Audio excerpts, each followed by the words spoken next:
Oh, here we go. Okay. Um, as you know, I did a series on how important it is to get out of the coronavirus doldrums for a senior. I don't know if I did it justice. Oh man, it just discussing it lets me reevaluate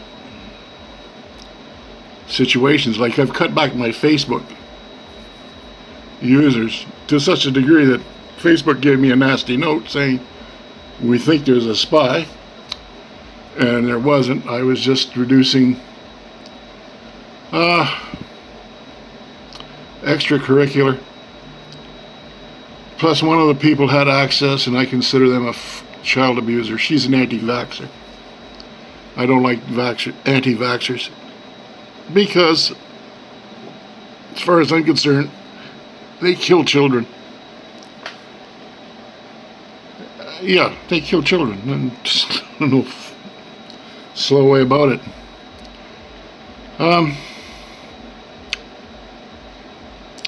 So I cut it down to 22. I usually cut down my, I consider Facebook, it's just a tool, right? It's just but it has an important issue. I met a couple of people, good people along the way. Matthew Carlson, sort of a spirit of a brother I never met. Steve Briggs. What do they have in common? Well, they got this thing called Russell Boats. You see, in the pulp mills parlance, I was a driver operator of a tugboat during a shift on the waters in Jellicoe Cove, in the what they call the dewatering operation of taking the logs out, cutting them up, and sending them to the chipper for processing in the mill to make your bumwad and Playboy. What do you do with Playboy? Anyways, so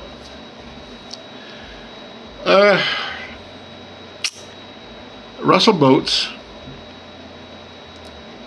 and I was a tug driver, a tug operator, a shift tug operator, a raftsman.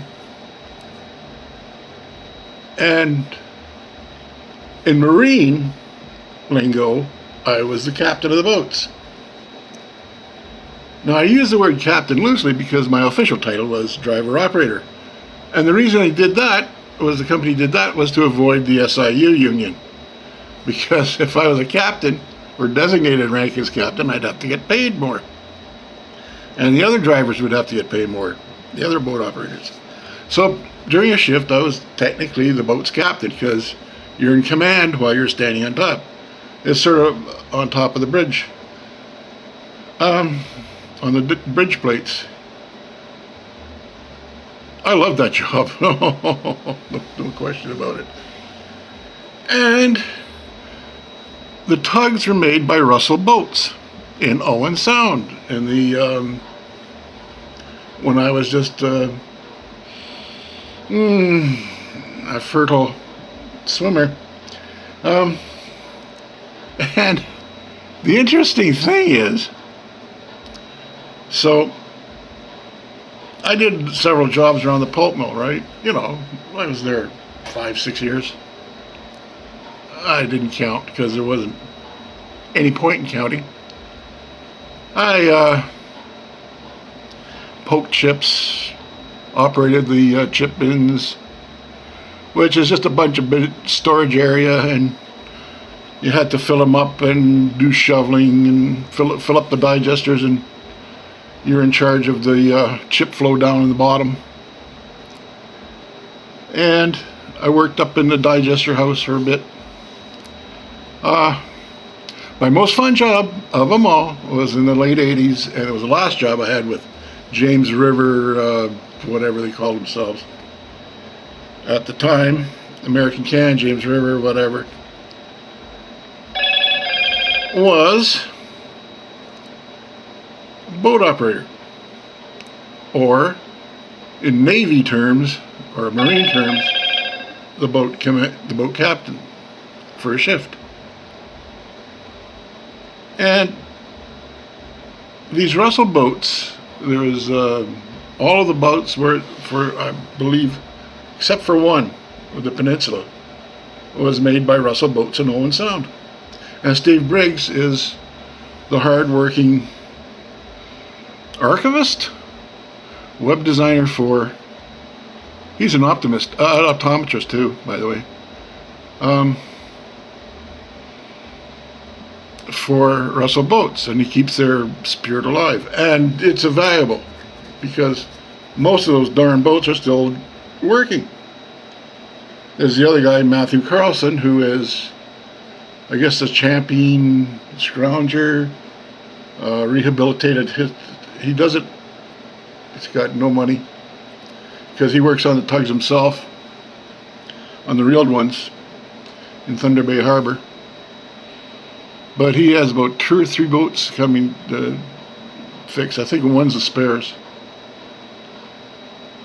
And he, 1 or 2 boats, I'm not sure. And, you know, okay, so that's Russell Boats. They made the boats I worked on. Orville was the dozer boat for the pond, for where the wood came out of the water onto the jack ladder and up to the saws. And I worked my way up. I was on the feeder bridge. See, the pond is shaped like a trapezoid. And the logs came in the wide mouth, and there's 4 what they call the short poles, 4 long poles, and 2 feeder bridge. The feeder bridge just did the lineups, you know, the little twitch. They did the final little touches going up to the saws, because the wood had to hit the saws just right, just absolutely perpendicular, and preferably exactly halfway. Yeah, it never did work. You could hear the wood bouncing up there as the saws got duller. So, saw teeth. And so I was working on these, worked my way up. Feeder bridge, short pole on the sides of the pond, the water in between with the wood, and then the long pole, which had long poles, and we'll go out, spike a raft of logs and bring them into the pole for the short poles to sort out, and short poles and feeder bridge to sort out, to get them lined up. And this is a weird coincidence. The boat that was a dozer boat was named the first boat I got onto after the feeder, I got onto long pole. And at the first of the year, they went up to Howie, who was a long pole leader. Like, they had a leader of the 10 guys? 1, 2, 3, 4, 5, 6, 7, 8, 9, 10. Yeah, 10 guys. One of them was called pond leader, and he was sort of like the lead hand who the foreman would relay messages through instead of talking to all 10 guys. So Howie is a very capable pond leader, and he got along with everybody. I didn't. Okay. So I had seniority, and so did Howie by that time on the long pole. And I like long pole. You just walk and stretch your pole out and nail a raft and try to get them all lined up and swing in to the inside, then go out, swing to the other side, and the logs would just flow in, being pushed by the dozer boat. And so I got promoted to raftsman. Howie wanted to stay pond leader, right? So the choice was the guy who wasn't pond leader, the number 2 became the raftsman. So with no ability to swim, I got to be the captain of the cancel, right? So what would happen is the long pole people, the wood's being pushed down through into the V, into the pond there, feeder bridge, side pole, and long pole, and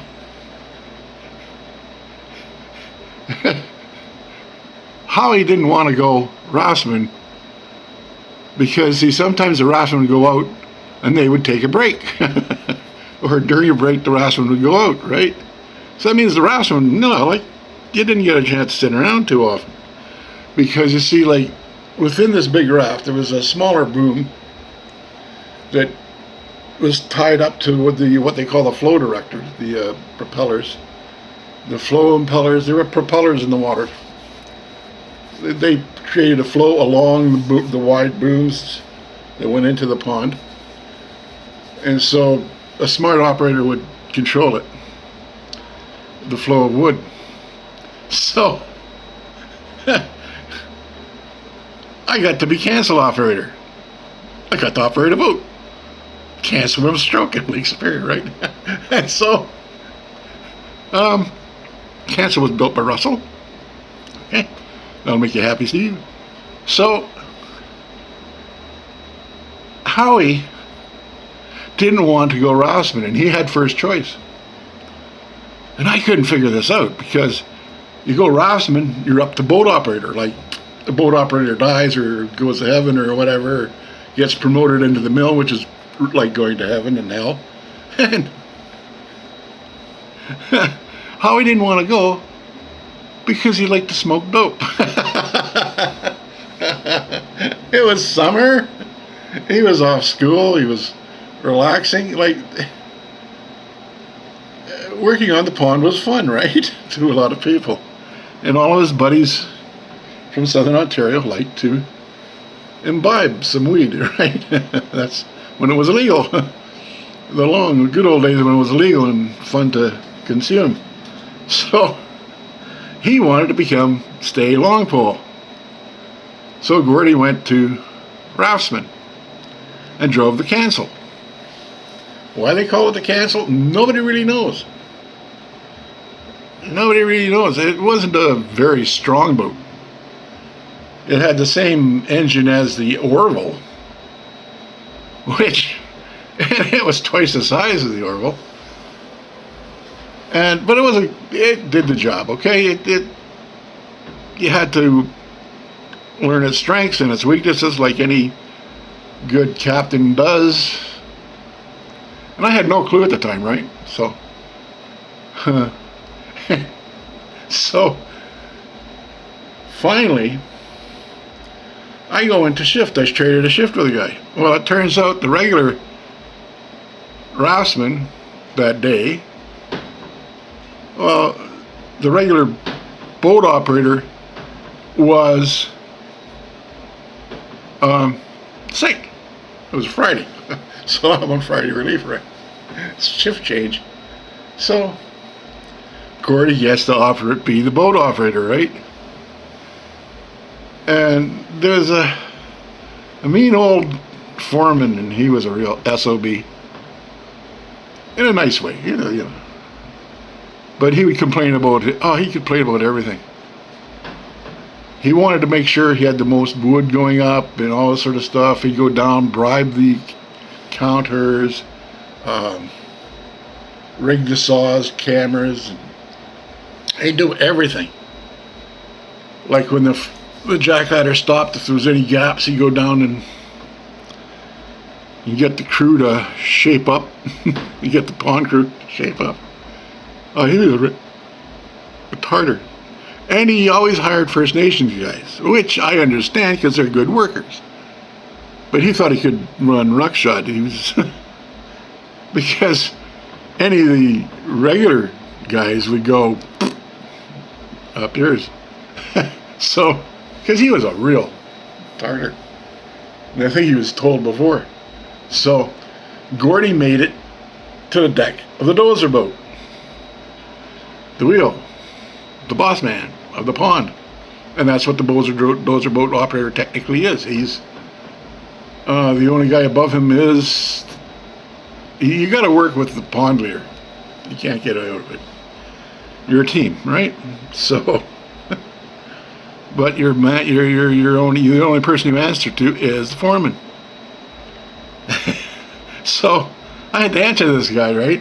I had never frickin' operated a goddamn operator before, right? So away Gordie goes, training on the job. Well, I had a problem, and I guess that guy reported me and says, as I was leaving the shift, he says, "You'll never frickin' work in this dozer boat operator again." Because, you see, when to cancel, all you had to do was go out and grab some wood and keep it tight to the booms between the V's. Grab a whole bunch of wood and make sure it was handy for the boat, the dozer boat. So every so often you go out and scoop a whole bunch of wood, and there you go. And it'll flow into the wood yard and picked up the pond crew, up the jack ladder, and then to the saws in order to visit old Dougie and the drums. So I thought my career was over with. Next year I got drafted by a new foreman. They put on a fourth shift again. Geez, I'll remember his name for sure. I should. He's a really good guy. He promoted me straight to boat operator that year. No going through cancel. And I was going, well, he put me on with a guy, Vince was his name. There's two Vinces working here. There was a Vince who was younger, and he was a professional college guy.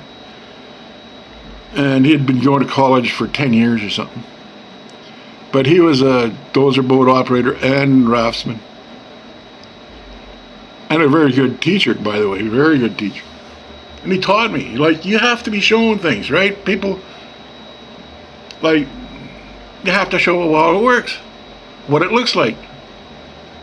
And I'm a fast learner, right? I just sucked it in. So all of a sudden, Gordon is in charge of his own shift, right? On this dozer boat, made in Russell boats, in Owen Sound, where Steve's Briggs is now. So that's not the weird part. The boat name was Orville. And we all know that. It was named for the first woodyard superintendent called Orville Mackenzie. Final weird fact on this little treatise. Gordie, that's me,